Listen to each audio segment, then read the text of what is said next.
Kami Ikatan Masyarakat Melayu Provinsi Bengkulu mengucapkan minal aidin wal faizin.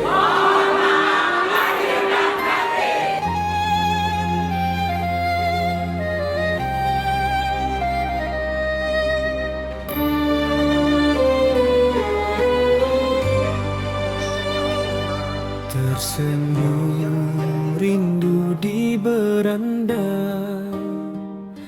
lambaian tangan pulang bersama. Dari rantau jauh kembali, satu hati, satu janji. Halal bihalal ikatan kita, masyarakat Melayu Bengkulu tercinta. Maaf zahir batin kita pinta, menjemput sejukkan jiwa. Halal bihalal rangkul saudara, lupa sengketa kita mula semula. Dalam doa lembut bergetar, Allah satukan, insya Allah berkekalan.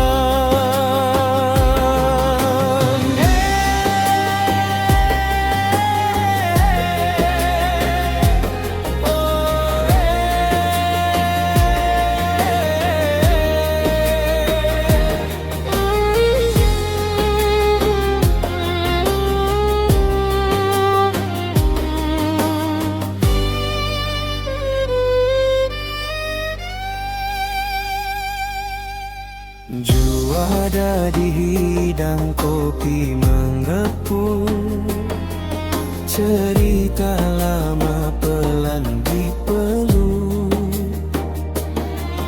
air mata tumpah di tawa, saling peluk, saling jaga.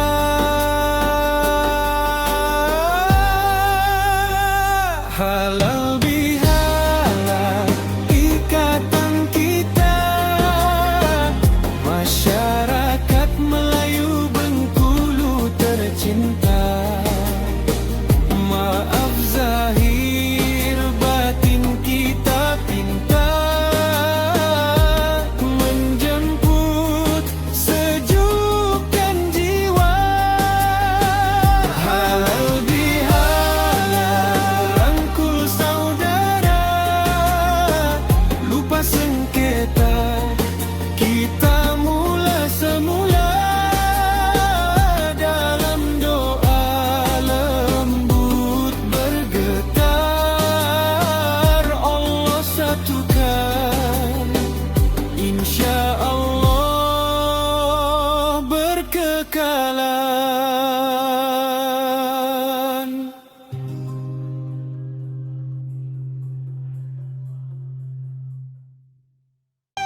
Halal bihalal ikatan kita, masyarakat Melayu Bengkulu tercinta.